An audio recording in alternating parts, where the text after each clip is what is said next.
Everyone, welcome back to the Run Academy. So जैसे आप already जानते हैं कि हमने लास्ट फ्यू लेक्चर्स से हम previous year question of work power energy discuss कर रहे हैं और आज के लेक्चर के अंदर मैं बाकी के जितने भी क्वेश्चंस हैं वो डिस्कस कर दूंगा। हमारे पास ना कंजर्वेशन ऑफ एनर्जी क्वेश्चन काफ़ी रह गए थे। 2019 2020 के जो क्वेश्चन है वो हमें डिस्कस करने हैं, तो आज की वीडियो में प्रॉपरली सब एंड हो जाएगा। और हाँ, जितने भी चैनल और जो पेजेस मैंने यहाँ पे आपके सामने दिखाए हैं उनके जो लिंक्स है डिस्क्रिप्शन बॉक्स में डाल दिए हैं। तो बिना कोई टाइम वेस्ट किए चलिए शुरू करते हैं।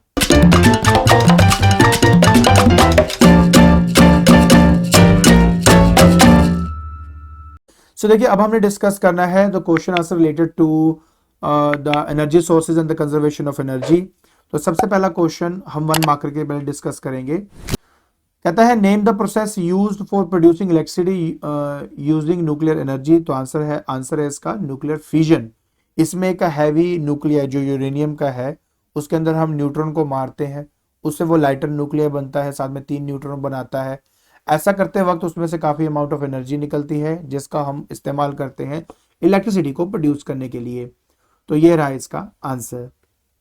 फिर 2 मार्कर क्वेश्चन आता है, state the energy change in the following devices while in use. अब लाउड स्पीकर की बात करें तो लाउड स्पीकर का मतलब होता है कि जो आपकी आवाज है उसको पहले तो इलेक्ट्रिकली आपका आवाज तारों से आएगी, उसके बाद साउंड की फॉर्म में कन्वर्ट हो जाता है, तो इलेक्ट्रिक टू साउंड। फिर ग्लोइंग बल्ब की बात करते हैं तो आपकी electric energy heat and light में कन्वर्ट होती है, तो इस बात का ध्यान रखें। State 1 important advantage and disadvantage each of using nuclear energy and for producing electricity. अगर आपने एक चीज गौर करी होगी, मैंने अभी तक जितने वीडियोस अब तक प्रीवियस ईयर में डाले हैं, न्यूक्लियर एनर्जी के ऊपर ही क्वेश्चन आपके पास ज्यादा आया हुआ है। तो कैसे क्वेश्चन आया आप देख ही सकते हो। तो देखिए बेटा, सबसे पहली बात एडवांटेज की बात करते हैं तो बहुत small amount of nuclear fuel, मतलब एक छोटा सा यूरेनियम का टुकड़ा भी बहुत ज़्यादा अमाउंट ऑफ एनर्जी प्रोड्यूस कर सकता है, जिसके इस्तेमाल से हम बहुत ज़्यादा अमाउंट ऑफ इलेक्ट्रिसिटी प्रोड्यूस कर सकते हैं।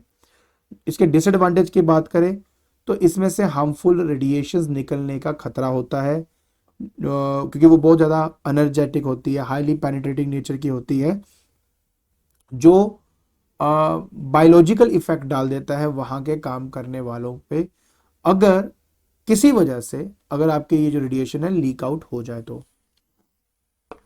State the energy conversion take place in a solar cell and एक डिसएडवांटेज बतानी है सोलर सेल की। तो सबसे पहली बात यह है कि सोलर सेल जो है वो एक्चुअली आपके सोलर एनर्जी या लाइट एनर्जी को इलेक्ट्रिकल में कन्वर्ट करता है, तो ये इसकी पहले तो खास बात है। सोलर सेल की सबसे बड़ा डिसएडवांटेज क्या है? लाइट ही। अब आपको पता है कि सारा दिन तो सूरज नहीं निकला रहता, तो जब तक सूरज है, जब तक लाइट उस पर सोलर जो है लाइट इसमें गिर रही है तब तक तो यार इलेक्ट्रिसिटी प्रोड्यूस करेगा, बट रात के टाइम थोड़ा ना प्रोड्यूस कर सकता है।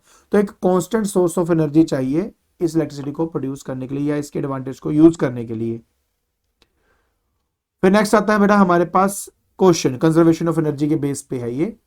A ball of mass 200 gram falls from a height of 5 meters. So what will be its kinetic energy just it reaches the ground? एक ये है 200 ग्राम का मास, जिसको डिवाइड बाय 1000 कर देता हूं तो 0.2 kg तो यार आपका मास ही हो गया। ठीक है, कितने हाइट से गिर रहा है? हाइट है 5 मीटर की। तो जब किसी हाइट पे कोई बॉल को रखा जाए या किसी भी चीज को रखा जाए, उसमें क्या होती है, कौन सी एनर्जी होती है? उसमें होती है आपकी पोटेंशियल एनर्जी। पर जैसे हम उसको नीचे यहाँ पर पहुंचाते हैं, पोटेंशियल एनर्जी खत्म हो जाती है और वो किस में कन्वर्ट हो जाती है? काइनेटिक एनर्जी में। तो मतलब है कि काइनेटिक एनर्जी जो है वो बेसिकली है पोटेंशियल एनर्जी जो टॉप इस पॉइंट पे थी। पोटेंशियल एनर्जी mgh होता है, तो यहाँ पे mgh लगा दूंगा। m आ गया 0.2, g आपका 9.8 है और साथ में आपके पास जो हाइट है वो 5 की है, तो ये आपके पास 1 आ जाएगा, ये 9.8 है, तो 9.8 जूल जो है वो आपका यहाँ पर आंसर बन जाता है। तो बस इस तरीके से आपने ये सॉल्व करना था।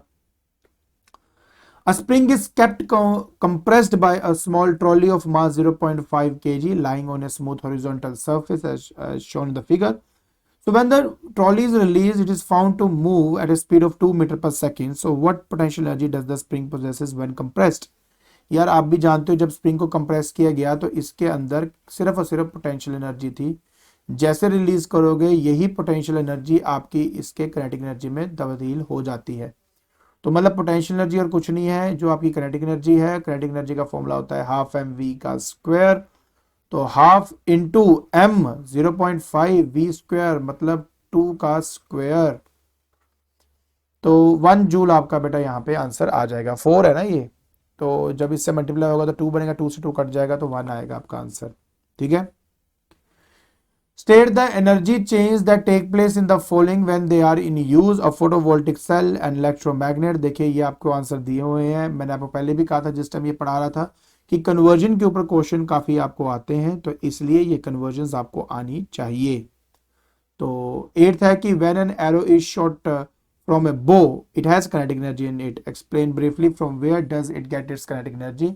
तो सिंपल सी बात है, जब आपने एक एरो को शूट करना होता है उस टाइम आप क्या करते हो, जो बो की स्ट्रिंग पे एरो को रख के और जो स्ट्रिंग है उसको खींचते हो। जैसे आप स्ट्रिंग को खींचोगे उसके अंदर इलास्टिक पोटेंशियल एनर्जी भर जाती है, और जैसे आप उसको रिलीज करते हो आपकी वही elastic potential energy kinetic energy में तब्दील हो जाती है।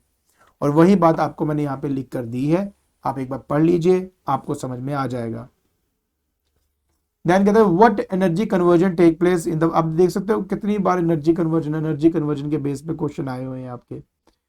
तो इलेक्ट्रिक टोस्टर, माइक्रोफोन, ये जितने भी आपको दिख रहे हैं ना ये आपको आने चाहिए, ये बहुत इंपॉर्टेंट है आपके लिए। तो इलेक्ट्रिक टोस्टर तो हो गया electrical energy to heat, and microphone की बात करें तो साउंड जो है और वो इलेक्ट्रिकल में कन्वर्ट होता है। फिर वही चीज, सेम वही चीज देखो, मेन एनर्जी कन्वर्जन आ रही है बार बार, फोटोसिंथेसिस या चार्जिंग ऑफ अ बैटरी।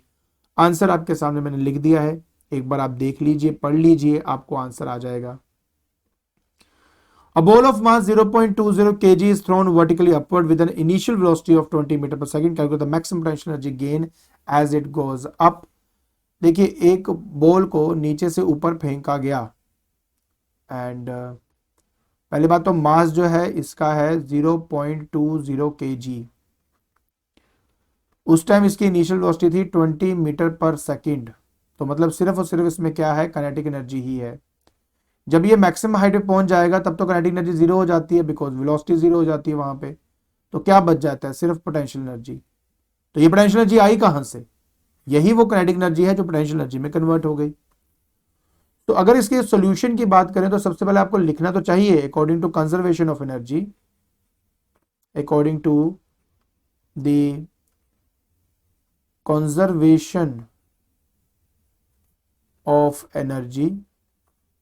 ठीक है, conservation of energy, your kinetic energy is converted into potential energy.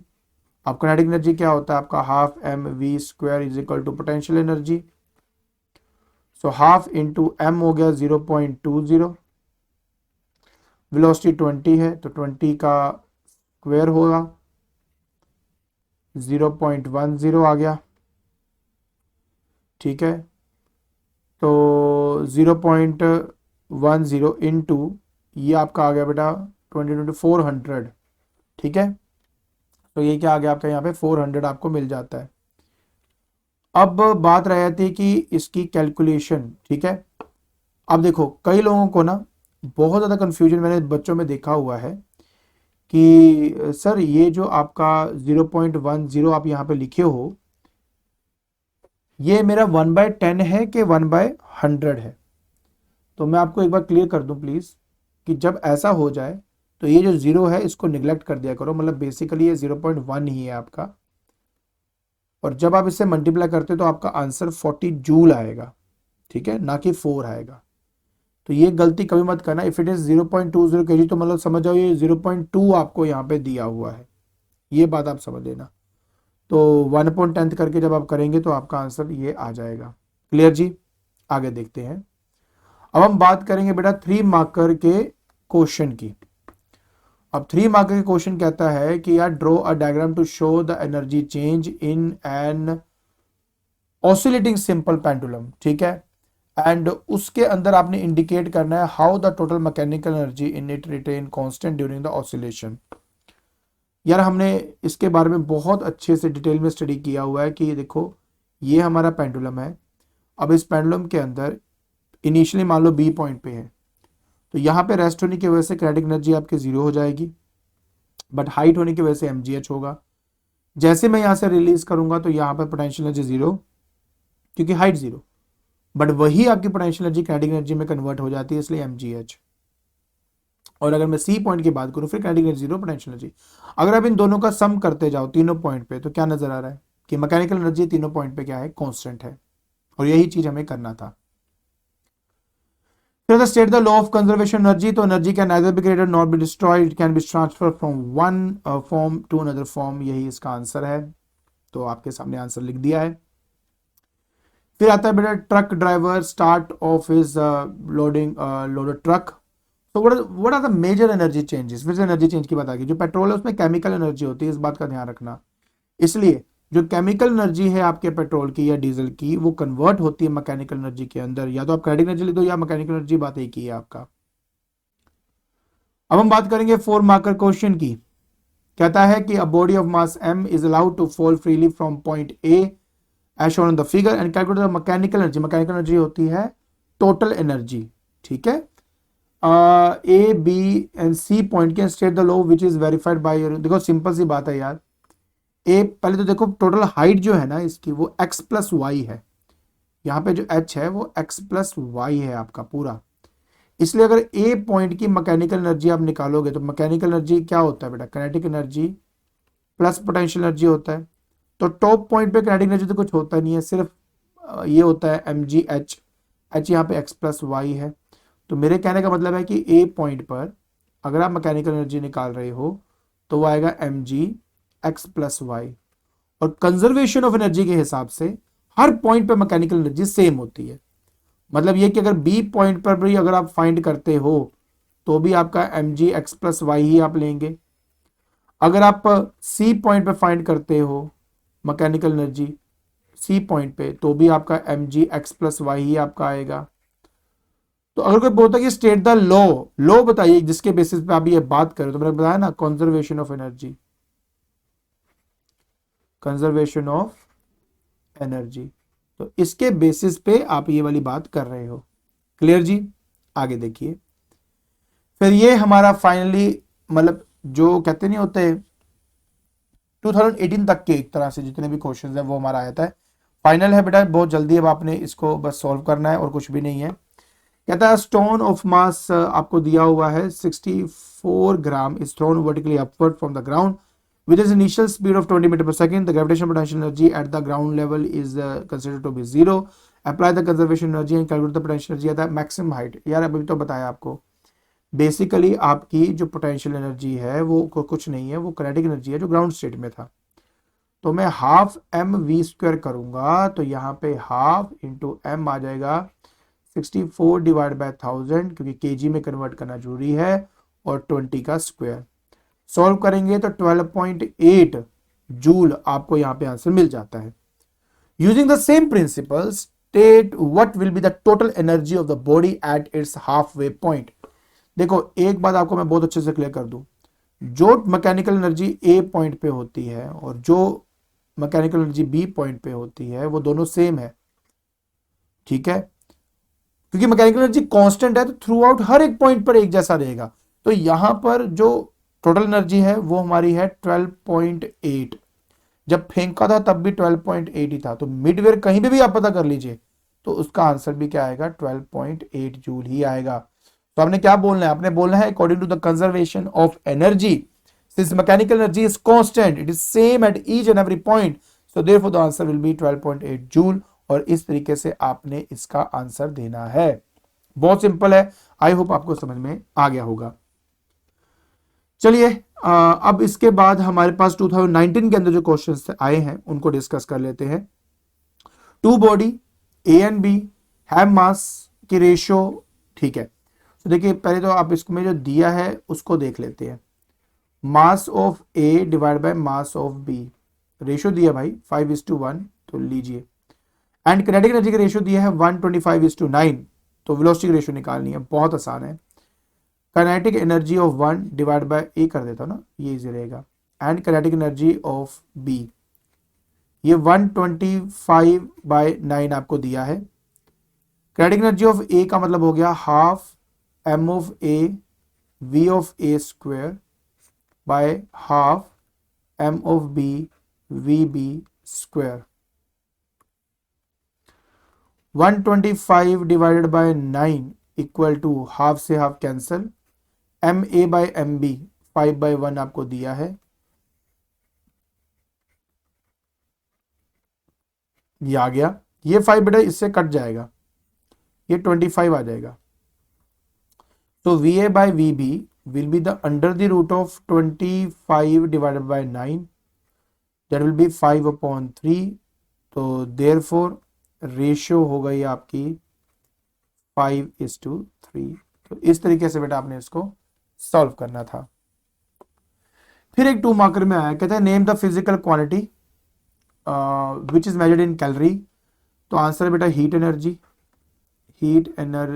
Energy, and how is calorie related to SI unit of that joule.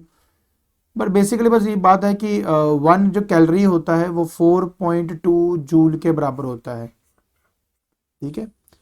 तो आप इस तरीके से इसका आंसर दे देंगे, बहुत सिंपल है, ठीक है। और ये अप्रॉक्सीमेट वैल्यू होती है 4.2, तो 4.1 हाँ 183 ऐसे कुछ वैल्यू होती है, बट आपने अप्रॉक्सीमेटली 4.2 जूल लिख दो, दैट्स योर आंसर, ठीक है। 2 मार्कर में भी आया था।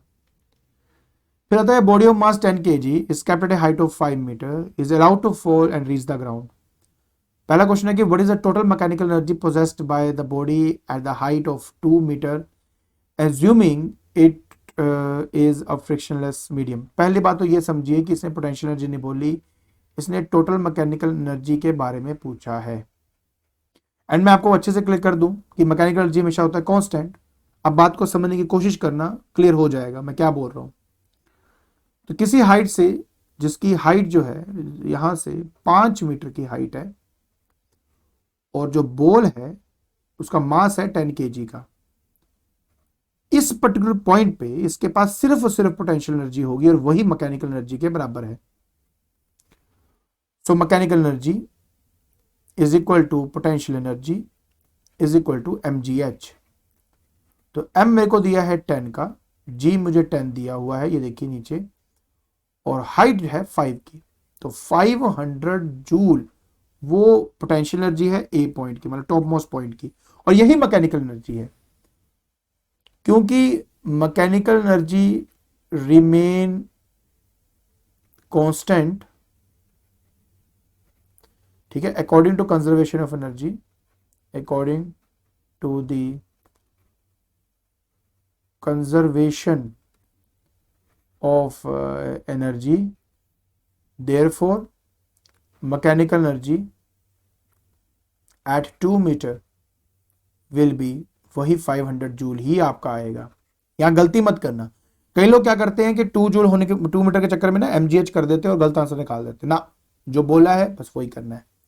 Because what is the kinetic energy possessed by the body just before hitting the ground? अरे अभी तो बताया, आपकी कंजर्वेशन की वजह से, according to conservation of energy, आपकी सारी की सारी पोटेंशियल एनर्जी किस में कन्वर्ट हो जाती है? काइनेटिक एनर्जी में कन्वर्ट हो जाती है। तो your kinetic energy will be equal to potential energy, और पोटेंशियल एनर्जी 500 जूल है, और यही काइनेटिक एनर्जी है आपकी। तो इस तरह से आपने इसका आंसर देना था। तो न्यूमेरिकल को देख के एकदम से सॉल्व करने लग जाते हो, पहले समझ तो लो कि करना क्या है, तो उसके बेसिस पे ही आप उसका आंसर देंगे। 3 मार्क्स का आपको आया हुआ है। आई होप आपको यह समझ में आ गया होगा। बात करते हैं 2020 के अंदर क्या कौन से क्वेश्चन आए थे। पहले तो यार given example of each when chemical energy जो चेंज होती है इलेक्ट्रिकल एनर्जी के अंदर, या आपके पास इलेक्ट्रिकल एनर्जी साउंड में कन्वर्ट होती है, इसके आंसर मैंने आपको यहाँ पे दिए हुए हैं कि बैटरी के केस में इलेक्ट्रिक से केमिकल से इलेक्ट्रिक बनता है, और अगर मैं साउंड की बात करता हूं तो लाउड स्पीकर बहुत अच्छा एग्जाम्पल है। A crane A lift a load in 5 seconds, whereas the another crane B does the same in 2 seconds. So compare the power of crane A to that of B. देखिए, time taken by the crane A 5 second आपको दिया हुआ है, time taken by crane B वो 2 second आपको दिया हुआ है। पावर जो आपको पता है यार, पावर का फॉर्मूला क्या होता है ना, वर्क डन अपॉन टाइम, तो W/T1 W/T1, और सेम वर्क होने की वजह से W है, नीचे T1 T2 ऐसे डाला हुआ है। आपने बस रेशियो निकालनी है। जब रेशियो आप करेंगे W कट जाएगा आपका, एंड फाइनली आप जब वैल्यू पुट करेंगे तो आपका आंसर 2/5 या 2:5 आपको मिल जाता है। बहुत सिंपल है, आसानी से हो पाएगा। उसके बाद ये क्वेश्चन है, it's a very good question. A figure alongside shows a simple pendulum of mass 200 ग्राम। तो देखिए मास जो है वो आपका 200 ग्राम दिया हुआ है, मतलब 200 डिवाइड बाय 1000 मतलब 0.2 kg आपको मिल गया। फिर कहता है कि displace from the mean position A से हटा दिया to the extreme position B आपकी एक्सट्रीम पोजीशन है। पोटेंशियल एनर्जी जो है ए में 0 है, ठीक है जी। B raise to height H. तो देखिए अगर कोई पूछता है कि यहाँ पर पोटेंशियल एनर्जी कितनी है, वो mgh हो जाएगा। और यही मैकेनिकल एनर्जी जो एक्सट्रीम एंड्स होते हैं ना, एक्सट्रीम एंड की जो एनर्जीज होती है वो मैकेनिकल एनर्जीज होती हैं। और इसकी वैल्यू m आ जाएगा 0.2, g आपको दिया है 10, नीचे देखो दिया हुआ है, हाइट है 5 की, तो आंसर आपका 10 जूल यहां पे आपको मिल जाएगा। ठीक है, कहता what is the potential energy at point B, निकाल दिया। What is the total mechanical energy at point C. तो मैंने क्या कहा, जो पोटेंशियल एनर्जी एक्सट्रीम पोजीशन पे आपको मिल रही है वही मैकेनिकल एनर्जी 10 जूल है, and according to conservation of energy mechanical energy always remain constant, इसकी वजह से इसका आंसर भी 10 जूल ही रहेगा। So what is the speed of the bob at the point A when released from B according to conservation of energy? इस point पर आते आते आपकी सारी की सारी जो पोटेंशियल एनर्जी है वो काइनेटिक एनर्जी में कन्वर्ट हो जाती है। देयरफॉर काइनेटिक एनर्जी का जो आंसर है वो भी हमारे पास 10 जूल ही आएगा। तो ये भी आपका 10 जूल ही है। तो बस आपको बहुत स्मार्टली इन क्वेश्चन के आंसर देने होते हैं।